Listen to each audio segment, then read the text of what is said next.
Wow, vad fint. Vilket lovsångsteam.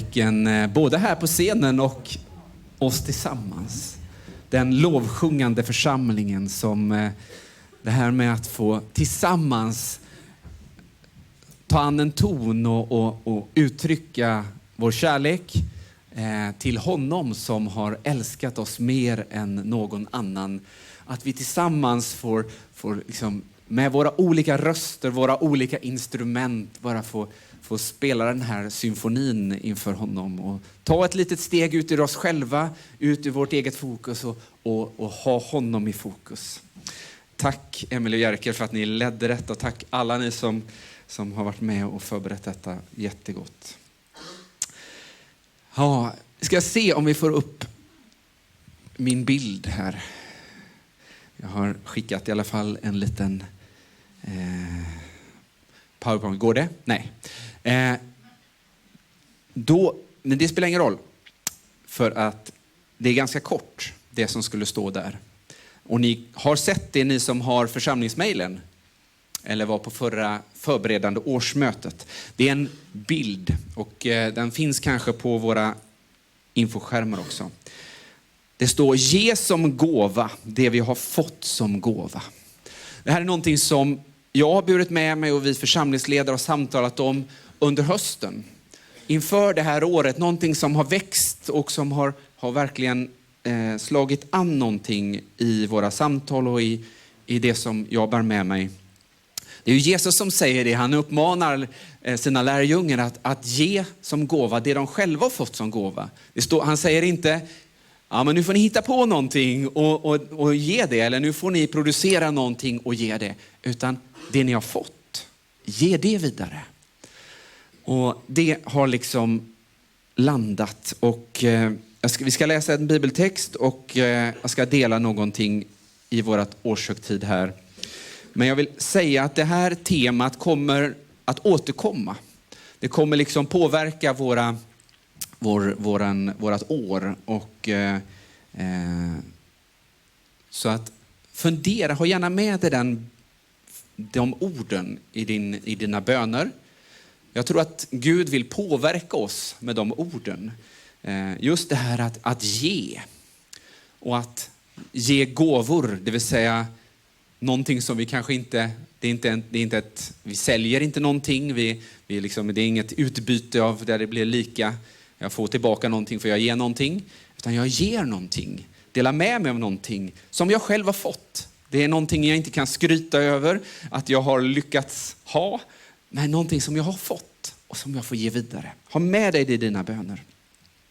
Men vi ska börja den här stunden i Apostlagärningarnas andra kapitel. Har du din bibel med dig så får du gärna slå upp det andra kapitlet och vers 42. Det känns ju onödigt, men jag vill ändå påminna oss om vad det är för kapitel vi är i. Apostlagärningarnas andra kapitel, det är ju berättelsen om församlingens födelse. Jesus hade kommit, den där räddaren, Messias som Gud hade lovat. Han hade gjort allting färdigt på korset, han hade dött och uppstått. Och priset var betalt och det fanns liksom möjlighet till gemenskap med Gud igen. Och så säger Jesus: vänta i Jerusalem tills ni får gåvan. Tills ni får gåvan som Gud har lovat. Vänta.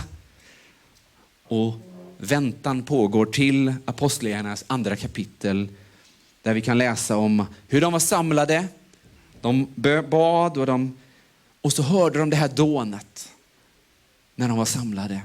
Och den helige ande kommer över dem som var samlade.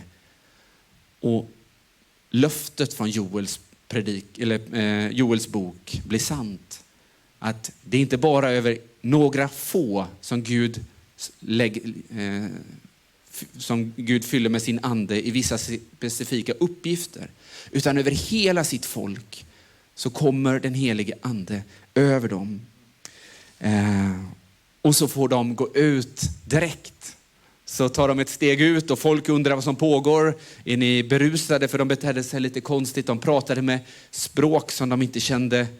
som inte de själva kunde, men som människorna där kunde, så att de kunde höra evangeliet på sitt eget språk. Och de undrar, vad är det som pågår? Och så får Petrus predika, och det är massa människor som kommer till tro. Församlingen föds liksom i den här utgjutandet av anden och i det här tydliggörandet. Det var inte rörigt, det var blev inte konstigt, det blev inte oroligt, det blev frid. Jag tyckte det var så fint i fredags när Alexander Moberg predikade här på All In. Så sa han det, när Gud kommer, då är det frid. Då är det lugnt. Om du känner att det blir ofrid, då är det inte Gud. Men när det är Gud, då är det frid. Mitt i allt det här som vi kan läsa, det är som dån från himlen och saker, så fanns Guds frid. Och så är det också här. Att vi får möta Gud som den här stilla susningen, som den här kraften som skapar en stabilitet och en frid i våra liv, som bygger våra liv och våra gemenskap. Och den bygger också församling. Den bygger oss samman. Precis som människorna i Jerusalem hörde sina egna språk så att de förstod, så knöt anden samman människor som inte hörde ihop. Människor som hade olika språk, olika bakgrund, olika historia, som råkade vara i Jerusalem för högtiden. De fick möta Gud tillsammans för att de hörde alla Guds förkunnelsen om Jesus, om Guds löften på sitt eget språk. Och så är det här också, att Gud möter dig personligt. Gud möter dig där du är, med det som du behöver på ditt språk. Det är skillnaden mot Babels torn. När människan ville bli stor själv. Ville bygga sitt stora torn så att ingen skulle glömma bort dem. Så att de fick skryta över vilka de var. Då splittrade Gud deras språk så att de inte kunde kommunicera. De spreds ut. Men här så ser vi hur Gud enar människor. Genom sin helige ande, han enar dem i sin församling. Det här fantastiska, svåra, härliga, jobbiga, underbara församling. Och jag skulle vilja läsa ifrån vers 42 till det stycket där till 47 tillsammans. Jag läser ifrån Nu-bibeln, du läser i din bibel. Det är Guds ord alltihopa. De troende höll sig till apostlarnas undervisning, och de hade gemenskap med varandra och bröt bröd tillsammans och bad. Människorna hade en djup respekt för dem, och apostlarna utförde många under och tecken. Alla de troende var ständigt tillsammans och hade allting gemensamt. De sålde allt vad de ägde och delade med sig till varandra, allt efter vars och ens behov. Varje dag möttes de i templet och i hemmen och samlades för att bryta bröd och att äta tillsammans i glädje och uppriktig hjärtlighet. De prisade Gud och var omtyckta av hela folket, och varje dag lät Herren deras grupp växa genom att fler och fler blev räddade. Det här är en bild på församling. Det är så här som församling är. Det är det här som är frukten av församling, av den helige andes utgjutande i en grupp människor. Det är inte det att man har vissa former eller vissa uttryck eller vissa sätt att arbeta. Utan det är någonting som Gud gör i våra hjärtan. Det är liksom någonting som föds där, som får konsekvenser. Och vi kan läsa i den här texten att evangeliet är centralt. De höll sig till apostlarnas undervisning, står det. Och nu börjar ju vi använda ordet apostlar när vi är i apostlagärningarna. Men det är ju lärjungarnas undervisning. Den undervisning, de som hade gått och lyssnat på Jesus. Som hade vandrat med honom, som hade gått med honom och lärt sig av honom och misslyckats med honom och fått bli upprättade och fått möta honom och hans blick och hans ord rätt in i deras situation. Och deras förkunnelse, deras berättelser om Jesus, det är det som församlingen håller sig till. Och det är det vi längtar också. När vi läser Guds ord, när vi läser evangelierna och får bara gå med Jesus. Gå med och få präglas av honom, att han blir central. Evangeliet, förlåtelse för synder, upprättelse, befrielse och uppståndelse och nytt liv. Det är det centrala, läser vi. Och det är det som är det centrala och ska vara det centrala i vår församling. Det som vi försöker hela tiden tala om på olika sätt med våra olika gåvor och med olika bilder.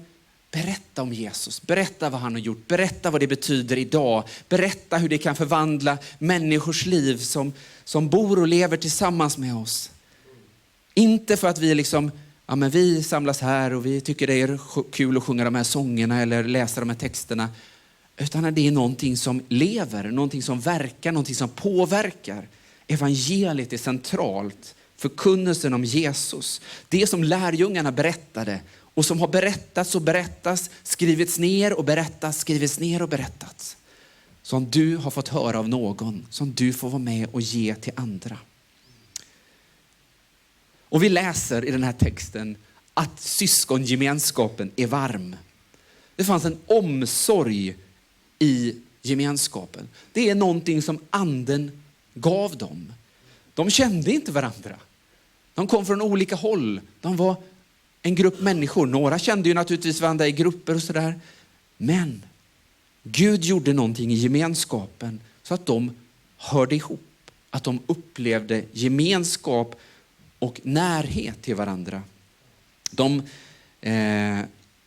Och de hade gemenskap med varandra, står det. De bröt bröd med varandra och bad. Bröt bröd, dela Herrens måltid. Delade nära gemenskapen med Gud tillsammans i den lilla gruppen och i den stora gemenskapen. Och de bad och gick till Gud tillsammans. Vi ser att andens gåvor är verksamma. Det här som vi läser om i Nya testamentet på olika platser. Hur Gud genom sin ande, när han fyller sitt folk med sin ande, så gör han inte massa kopior. Utan det han gör är att han skapar original. Unika skapelser. Och jag tänker ju att han har varit med ända från början. Så när du skapades i din mammas mage, när människor skapades i sin mammas mage, så redan då så hade han drömmen. Och så ska jag lägga till min ande till detta. Och det här ska samverka. Det där som du kan känna, vad är det här? Det här som jag är bra på, hur ska Gud kunna använda det? Men Gud har en tanke med att du är bra på det du är bra på. Att du har de gåvor du har, att du har de drömmar du har. Att få lämna det till Gud, att han får använda det. Och vi får se hur i våran text och i apostlagärningarna, och vi vet från kyrkans historia och från våran egen gemenskap, hur andens gåvor kan få vara verksamma. Hur vi kan få komplettera varandra. Hur vi behöver inte konkurrera och tänka att den är så bra eller den är så bra. Utan vi kan se att vi får tjäna tillsammans. Vi får vara med och bygga tillsammans. Som Tommy pratade om förra söndagen. Om ni inte hörde Tommys predikan, så är det hemuppgift att lyssna på den predikan på hemsidan eller på YouTube, på Facebook. Det är faktiskt hemuppgift. Den var oerhört bra att bygga församling.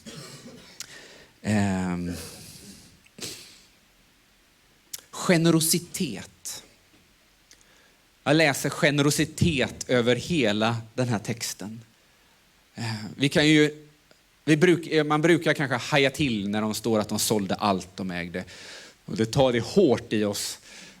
Är det som vi ska göra? Och jag tänker inte gå in på det nu, så du behöver inte vara orolig. Men det finns någonting av generositet. Någonting av att man såg ett behov och man fyllde det tillsammans. När vi ser behoven i våran värld, om det är klimathotet eller om det är våld eller när det är utsatthet eller fattigdom, så kan vi oss själva känna, vad kan jag göra? För jag kan inte göra så mycket. Men en församling kan göra fantastiska saker i ett samhälle. Guds folk kan vara med och förvandla ett land. Tillsammans tänker Gud att vi ska göra saker. Han lägger inte hela bördan på dig. Han lägger inte hela missionsbefallningen eller hela alltihopa på dig. Han lägger det på oss. Tillsammans så lägger Gud en generositet över sin församling. Att vara med och välsigna. Att vara med och ge ut. Att vara med och bygga. Det där får ju naturligtvis konsekvenser i våra egna liv. Att generositeten präglar hur jag är. Både med mina pengar, men inte bara det. Det är bara en del. Med min tid, med mitt fokus, med vad jag prioriterar, med min kärlek. Att jag inte är snål med kärleken. Man såg behov och fyllde dem. De möttes till bön och lovsång till Herrens måltid. De gjorde det gemensamt i hemmen och i den stora gruppen. De gick till templet, de var med på bönen där. Och de möttes, de delade gemenskapen och var nära varandra. Det fanns en glädje, förstår vi. En glädje över gemenskapen. Det var någonting positivt. Det var inte alla som var glada, tror jag. Det fanns nog problem då med i deras grupp. Det var människor som skadade sig, som råkade illa ut. Annars hade ju inte de behövt fylla behov. Annars hade ju inte det varit så att de behövt bära och hjälpa varandra. Men de såg att någon var fattig. Någon behövde omsorg. Någon behövde närhet. Någon var ensam. Och de fyllde behoven. Men det fanns en glädje över gemenskapen. Och den glädjen smittade. Och de var då till välsignelse för andra människor. Det här var liksom inte en grupp för inbördes beundran och inbördes bara att men vi tar hand om våra egna. Jesus är ju så där jobbig på att vi ska älska våra fiender. Vi ska gå och möta den som kanske inte ens vill ha med oss att göra och vara god mot den fastän vi kanske bara får ovett tillbaka. Att den där generositeten präglade församlingen och är andens frukt över församlingen. Att det är någonting som vi får längta efter och se hur vi får vara med på olika sätt att välsigna människor omkring oss. Att få vara en öppen och generös gemenskap där människor får plats. Att när man kommer så behöver man inte förstå allting. Så behöver man inte hänga med på hur vi ska göra här. Utan att det finns utrymme. Utrymme att vara ny i en gemenskap. Att bli sedd. Och att få vara med och prägla en gemenskap. Och genom allt detta så fick människor höra de goda nyheterna. Genom församlingens liv, genom omsorgen, genom gemenskapen, lovsångerna, bönerna och att man höll sig till apostlarnas förkunnelse, så fick människor höra de goda nyheterna. Varför gör ni det här? Ja, men Jesus älskar dig. De fick möta evangeliet praktiskt, med hjärtan och med ord. Och de blev räddade. De fick vända om. En sån gemenskap förkunnar. Det är en förkunnande gemenskap. Precis som Tommy sa också förra söndagen. Att en av de viktigaste förkunnelserna är vad vi gör på kyrktorget. När vi möter varandra där. När människor kommer, när vi möts. Det kan vara kört för mig som predikant. När man väl kommer in hit. Ifall inte den förkunnelsen har varit bra. Och att vi är måna över det. Och jag upplever att det är någonting som vi är medvetna om. Men just det att få se människor, att få möta dem. Och att få möta varandra med den kärleken och den omsorgen. Och jag är så stolt och glad att jag får vara en del av den här gemenskapen. Av er, av oss. Det är fantastiskt. Jag tänkte på det när jag förberedde mig. Tänk att vi får vara med.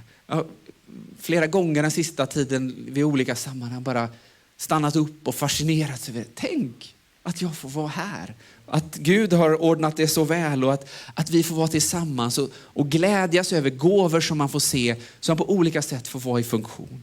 Och så veta det också att det finns så mycket mer, ännu mer som kan få blomma ut. Och att vi får längta efter att vi verkligen får blomma ut i den här gemenskapen. Jag vill berätta lite om mig själv. Det ska inte bli någon lång, men en del vet att jag är enda barnet. Jag har inga syskon. En del har sagt, någon i alla fall har sagt till mig att jaha, det förklarar en del. Och så är det. Ni ska vara glada att ni inte lärde känna mig när jag var tonåring. Det präglade mig, och det tror jag, det är någonting som vi enda barn, det kanske finns fler här, får kämpa med lite grann. Att vi har ju fått det vi har velat, och vi har ju, om det har varit glass på bordet, då är det vi som ska ha den naturligtvis. Eller paketen ska ju naturligtvis vara till mig. Det här med att ha syskon som man behöver dela med, det, om du tycker att det har varit jobbigt, så är det en välsignelse. Det är någonting som präglar en människa på ett positivt sätt. Att få vara med och förstå att det finns andra människor som också är viktiga, som också behöver uppmärksamhet, som också mina föräldrar behöver ha fokus på. Det är positivt. Sen har jag oerhört tacksam för Elisabeth som har hjälpt mig på det här området. Och sen att få ha egna barn som man fokuserar på istället för sig själv har också varit en hjälp. Men jag vill säga att församling har verkligen också varit en hjälp på det här området. Att få vara en del av en gemenskap där man får dela, och liksom där det handlar om vi och oss mer än mig och mitt. Att få vara med och välsigna och vara med och dela med sig. Just detta som vi ska göra sen, vi ska ha offergång eller när vi tar upp en kollekt. Ungefär som den här texten när de sålde allt de ägde. Det är lite konstigt det här, men ska jag bara ge bort mina pengar? Vad får jag igen? Alltså det är en ganska, annars när vi gör oss eller liksom lämnar ifrån oss våra pengar, då ska vi ha någonting tillbaka. Det liksom ska vara ett utbyte. Men här så ska vi ge. Vi ska dela med oss av det. Och det gör också någonting med oss. Det är nyttigt för oss. Därför så har vi just nu när det här med kontanter blir lite ovanligare. Jag har väldigt sällan kontanter längre och jag är väldigt glad över att jag alltid kan ge kollekten genom Swish. Men det skapar problem till exempel för barnen. När vi brukar ha det här röret som man kan gå fram och lägga kontanter i. Jag har aldrig några pengar som jag kan ge mina barn. Och det här funderar vi över. För att det är inte bara det att man ska få samla in pengar till behovet eller till ändamålet. Utan det är just detta också att barnen får vara med och ge. Lära sig av detta, att ge till någonting, att dela med sig till någonting. Att de får göra handlingen som påverkar, liksom formar. Det är en formande handling.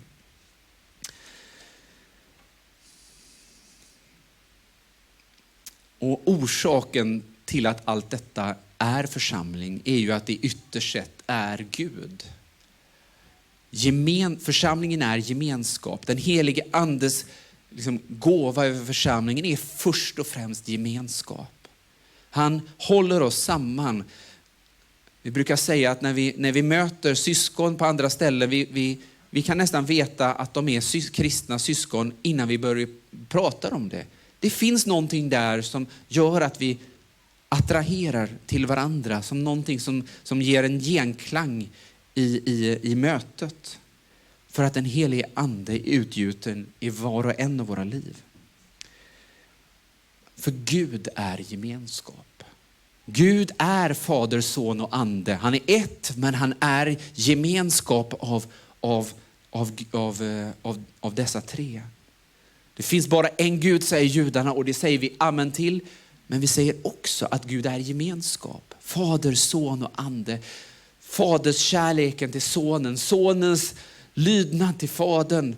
Andens som är med och berättar om vad Jesus har gjort. Och för människor in i den här gemenskapen. Att vi blir en del av Guds gemenskap. Det är inte bara vi som har gemenskap. Utan det är gemenskapen i Gud vi blir indragna i. om det inte finns en sån gemenskap, om gemenskapen, alltså den är en tecken på hur mycket Gud har fått göra, tänker jag, i en gemenskap, i en församling. Ju mer det fungerar, det är ett tecken på att andens frukt får vara verksam. Det är en tydlig frukt på att Gud verkar.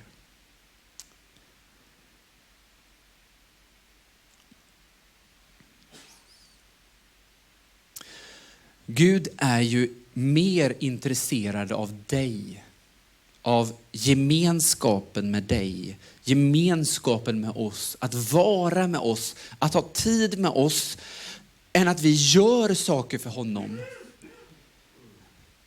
Gåvorna som du har vill han att du ska få komma i funktion med, men först vill han ha tid med dig. Jonathan citerade Ville Männestö i sin predikan för ett par söndagar sedan. Jag vill först att du är min vän än att du är missionär. Gud vill ha dig som vän. Gud vill ha en gemenskap med dig.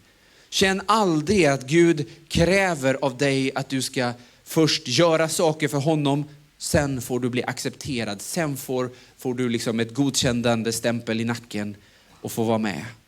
Han vill först ha gemenskap med dig. Han vill först ha tid med dig. Först få uttrycka sin kärlek till dig. Överösa dig med sin nåd och sin gemenskap.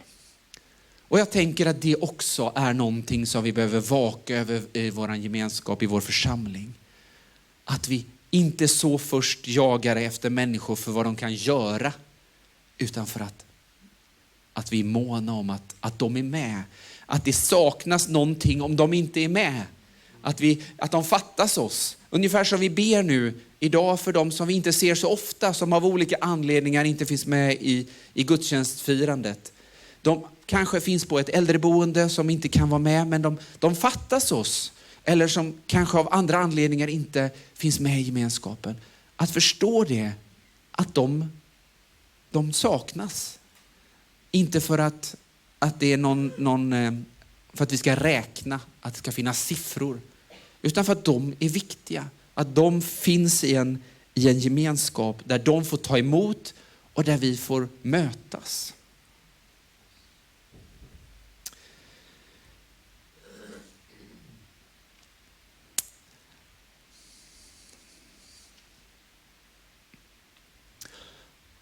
Och varje dag så lät Herren deras grupp växa genom att fler och fler blev räddade. Gud älskar ju oss. Han älskar ju dig och han vill ha tid med dig. Han vill vara med dig. Han vill att vi ska vara i församlingen, i gemenskap som är sund och som uppmuntrar och som bär och som bygger upp. Och han vill att vi ska ha goda relationer med de andra församlingarna på våran ort. Och det har varit fantastiskt roligt de här veckorna när vi har fått be tillsammans på torget. Vi har varit mellan 10 och 20 personer varje dag som har samlats på torget och bett tillsammans från alla kyrkorna. Och fått be för vårt samhälle, be för varandra, be för världen och behoven. Och fått be oss samman och också fått stå som en tydlig markering mitt i samhället att församlingen finns och är aktiv. Men just detta att vi får stå tillsammans, gemenskapen. Men Gud är ju intresserad av alla människor. Varenda person som du ser, som du möter är Guds skapelse. Har han liksom burit på sitt hjärta för att den ska få skapas, få finnas, få leva. Det finns inga människor som är en slump.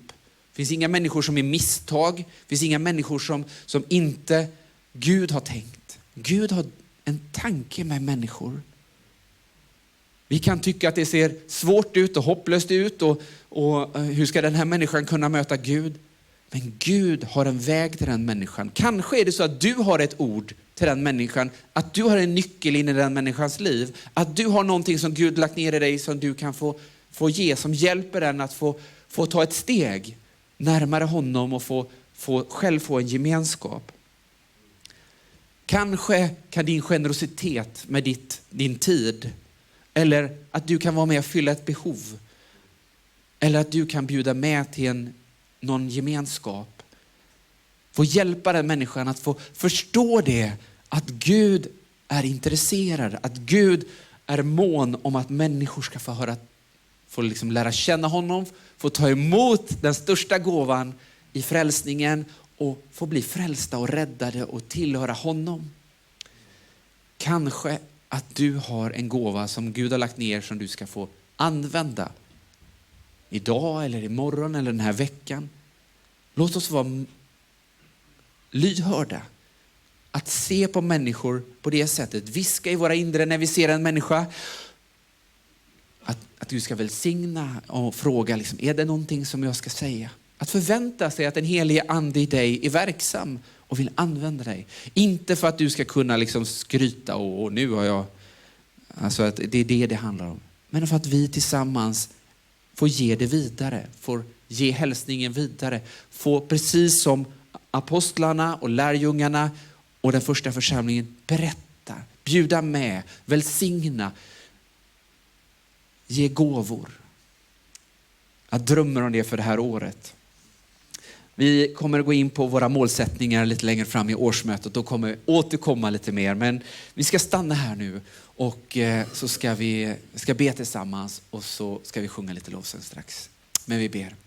Herre, vi tackar dig, Herre, för att du älskar oss. Herre, vi tackar att du älskar oss och älskar oss och älskar oss, Herre. Tack för att du kom till oss, Herre, att du är mån om oss, Herre, att du dog och uppstod för oss. Tack att du gav oss av din helige ande så att vi kan ha gemenskap med dig. Halleluja. Herre, tack för din församling, Herre, för att vi får vara med och ge vidare det som du har gett oss. Att vi får vara med och välsigna varandra, välsigna människor, Herre. Jesus. Herre, vi tackar dig för det året som ligger framför, Herre. Vi tackar dig för alla de välsignelser vi redan har fått ta emot den tiden som har gått. Vi tackar dig, Herre, för vad du gör idag. Amen.